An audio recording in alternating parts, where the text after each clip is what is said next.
In today's tech video, I'm going to give you 3 reasons why you should buy the Hisense U7H.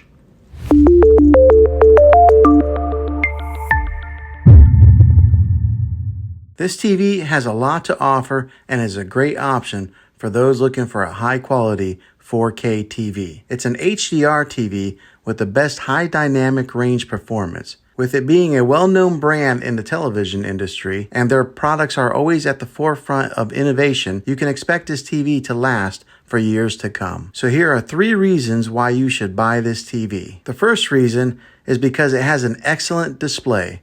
The 4K screen with HDR delivers excellent clarity and contrast, making it perfect for watching movies, TVs, or playing games. It has a great color accuracy, contrast, and brightness for its price point. The second reason is because it has a wide viewing angle. This means that you don't have to sit in front of the television to enjoy your favorite show. You can watch comfortably from any seat in your living room. When it comes to deciding which size of TV you should get, we recommend a 55 to 65 inch screen. Those are usually the best sizes for a typical living room. The third reason is because it has built-in smart features. You can watch Netflix, YouTube, and other streaming services on this TV without needing any additional equipment. With the way that subscription options are cutting the cord to cable, you want to get a TV that offers the most popular apps out there, and this TV does just that. One last thing that I want to mention before you decide, this TV has a great sound, but you might want to pair it up with a matching soundbar to maximize and boost the audio when you're watching your favorite movie and TV shows. Be sure to check out some of my other videos for a recommended soundbar. Well, hopefully this helped you in deciding if this TV is the best option for you. If it was, go ahead and throw a thumbs up on it. Go ahead and subscribe to my channel. I make tech videos all the time, and I'd love to have you back in the next one. Take care.